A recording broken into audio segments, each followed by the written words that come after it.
por vërshimet që u shkaktuan nga të rishturat e mëdha kam prekur fatkeqësisht edhe Landovicën e Prizrenit, vend këtë nga pamjet të cilat po mund të shihni, pra kemi shtëpi të cilat janë të përmbytura pra nga uji, megjithatë vlen të theksohet që përveç kësaj pjese të Prizrenit të prekura nga vërshimet kanë qenë edhe disa pjesë të tjera, pra ne paraprakisht kemi qenë edhe në Gjonaj të Hasit, ku kemi vretur pra shtëpi në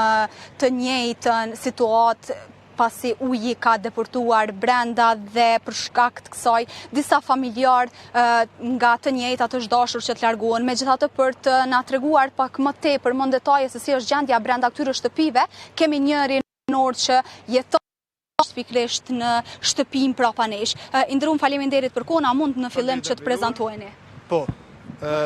Hajrova doçaj, jetojnë këtë shtëpinë këto, që besheni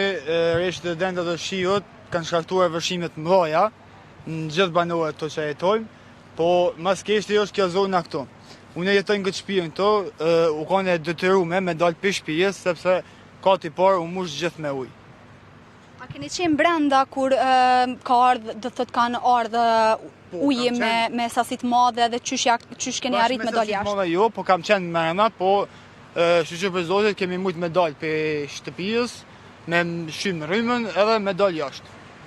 Aktualisht, kur tashmë nuk jeni duke qëndru brenda, por fatkeqësisht ju i keni pa dhe sa është uji brenda, sasia e madhe, sa dame ju ka shkaktu? Bajake dame të mëdha. Ku jeni duke qëndru tashmë? Tash për momentin jam duke qëndru në prezent. Faleminderit shumë për kohën. S'ka gjë, faleminderit për juve. Në fakt vlen theksohet që edhe rruga magjistrale Prizren-Gjakov, pra në cilën e përshkuam edhe ne, është paksa me të lashe për të kaluar, pasi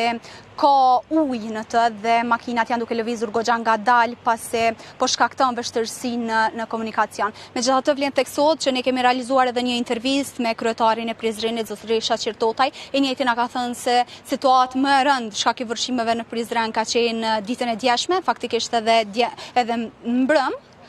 pasi ka pasur të reshura dhe ka pasur pra vërshime në pjesë ndryshme të Prizrenit, por që sot situata është më stabile, por megjithatë shkak i të njëjtave. Por Endrita, mua më intereson të di, ne e shohim situatën se është realisht kogja jashtë kontrollit, por ajo që më intereson të di mua është se ku po qëndron jo aktualisht në kuptimin tash për moment nëse ka mundësi operatori jonë, pra ta të regoj komplet e Ndritën, dua të di se çfarë keni veshur, ku jeni duke qëndruar momentalisht dhe realisht, nëse kjo është hera e parë që përmbytet kjo pjesë në Prizren për të cilën ju po flisni. E lus operatorin që ta të regoj pak më shumë situatën e gjithashtu juve që të lëvizni pak a shumë që ta kuptoj publiku se realisht sa është e vështirë të qëndrohet në atë pjesë ku jeni aktualisht. Po në fakt, Kroni në fakt Arbeni veç se ju asolli disa pamje, megjithatë lust njëjtin që në fakt ta pasqyroj gjendjen e plot prapa nesh. Ne jemi këtu në Landovicë, si thash, një pjesë e Prizrenit, ku shtëpit janë të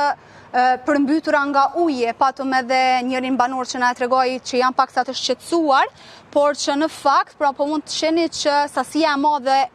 është e ujit pikërisht në këtë pjesë. Në fakt, për pyetjen që e pate se çfarë kemi të veshur, ne kemi të veshur këtë mantelin, nëse mund të themi, i cili është për shi, megjithatë pasi paraprakisht ka pasur të reshura të shiut, sidomos në orën 12, ndonëse aktualisht gjendja është pak më e mirë. Dhe kur jemi tek përmbytjet, realisht cili është niveli i përmbytjeve në tërësi në komunën e Prizrenit, është vetëm Landovica e përmbytur, apo është e përmbytur edhe pjesa e Lumit, atje Bistricës e cili kalon mu në mes të qytetit, dhe një pjesë e madhe e fshatrave kalon, pra kufizohen me te? Jo, në fakt në qendër të qytetit gjendja është më e mirë. Kryetari i komunës na ka bërë me dije që s'ka pasur përmbytje të mëdha, ndonëse ka qenë rrezik pasi Lumbardhi është rritur niveli i ujit, por më të prekura janë Landovica, Gjonaj e Hasit, është pashtu fshati Krajk. Në fakt vlen theksohet që në këtë fshat neve na është pamundsuar që të shkojmë deri tek shtëpit, pasi rruga ka qenë e bllokuar dhe policia ka qenë duke qëndruar aty duke mos lejuar që të kalojmë, pasi ka pasur edhe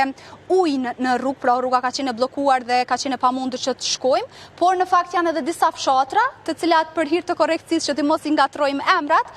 nuk do i themi tamam specifikisht. Cila është gjendja e fshatrave të cilat janë buz drinit, pra fshati Gjona e fshatrat e tjerë, janë vërshuar edhe ato dhe nëse keni informacion se po ofrohet ndonjë lloj asistence nga shteti? Në fakt ne kemi qenë atje paraprakisht, kemi pa gjendjen, kemi ardhur nga ajo pjesë, gjendja është pothuajse e njëjta si këto. Kemi shtëpitë të cilat janë të përmbytura, familjet të cilat janë evakuar nga të njëjtit. Ne kemi biseduar edhe me disa të njëjtat, na kanë thënë që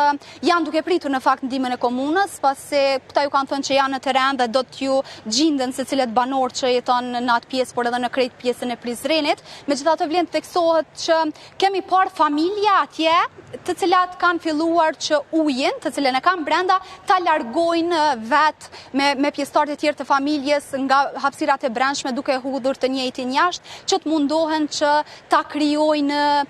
pak një ambientin më të mirë dhe ta bëjnë pak sa më të banueshëm të themi, pasi na thanë që janë duke qëndruar tek të afërmit, janë munduar që të bëjnë zgjidhje përkohësisht. Por, keni biseduar me ndonjë nga zyrtarët komunal dhe të na tregojnë se pasojë e vërshimeve janë mos funksionimi i digave të cilat i ndihmojnë pra vendbanimet, është problem kanalizimet apo menaxhimi i ujrave të zeza, të cilat janë shkaktarët që ta kemi këtë gjendje aktuale sot në Prizren, përveç resheve, sepse ne e dinim që reshe ka pasur edhe gjithmonë në Prizren, por realisht kjo dalje jashtë kontrollit, lidhet më shumë me formën se si është ndërtuar qyteti, lidhet më shumë me formën se si nuk janë respektuar distancat, larg hapësirave lumore të ndërtohet, apo cila është realisht problemi që gjendemi në këtë gjendje? Në fakt, po, e kemi pyetur kryetarin, sepse ka ardhur deri te kjo, por i njëjti na ka thënë që këtë gjendje s'ka pasur në Prizren shumë vite, themi kanë qenë dikun shumë vite më përpara që ka qenë një gjendje e tillë, por jo e këtij lloji, dhe i njëjti na ka thënë që krejt kjo ka ardhur pasi lumenjt e këtij qyteti kanë dalur nga shtrati, pra nuk ka pas të bëjë me ujrat zeza, por të njëjtit ka qenë reshje të mëdha, të cilat kanë sjellur sasit madhe të ujit dhe të njëjtit kanë dalur nga shtrati, shka ka bërë që uji me depërtu në oborët dhe shtëpitë e qytetarëve. Keni diskutuar për ndonjë lloj sistemi operativ duke ditur se kjo është një praktik e përmbytjeve e cila fillon zakonisht nga gjysma e dytë e muajit janar e deri tek muaji mars apo gjysma e dytë e muajit shkurt, zakonisht e kemi një periudhë të përmbytjeve. Keni diskutuar me ndonjërin nga banorët në qoftë se kanë marrë alarmimet e duhura të kujdesit dhe gjithashtu të evakuimit paraprak, duke marrë parasysh se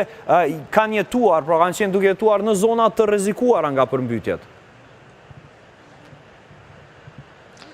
Po në fakt njëjtit kanë qenë të informuar që në rast se ndodh diçka e tillë duhet të evakuohen, duhet të largohen nga ajo hapësirë dhe të jenë në një ambient më të sigurt familjar. Megjithatë na kanë thënë se kanë pritur një gjë të tillë, ani se kanë qenë të informuar, nuk kanë shpresuar që mund të ketë diçka të tillë, pra fatkeqësisht janë prekur nga e njëjta, andaj edhe kanë vepruar në fillim me njohuri të cilat i kanë pas, derisa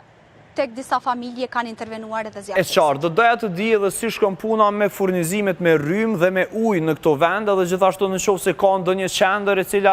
u siguron evakuimin apo strihimin familjeve të evakuara dhe gjithashtu ushqimet të cilat janë të nevojshme sidomos në këto raste ekstreme. Faktikisht nuk e dëgjova mirë pjesën e pyetjes së parë, megjithatë për të dytën na është thënë që krejt ata të cilët kanë pas nevojë për banem, pra për mio siguru një banem të përkohshëm, janë udhëzuar tek familjarët e tyre, por edhe nga komuna na kanë thënë që janë në gjendje gatishmërie për të ndihmuar secilit qytetar që ka nevojë pikërisht në këtë situatë të vështirë atë. Dhe cila do të ishin format e ndihmesës nga komuna në këtë rast, sepse kjo ishte edhe pyetja, pjesa e parë e pyetjes, nëse ka ndonjë qendër evakuimi apo ndonjë ndihmesë me ushqime dhe gjëra të tilla nga komuna, si dhe cili është furnizimi me energji elektrike dhe ujë në këto momente. Furnizimi me energji elektrike dhe me ujë është i qëndrueshëm, pra ka edhe energji elektrike edhe ujë, por nga komuna na është thënë që në fakt do të shikohet mundësia për banim të përkohshëm tek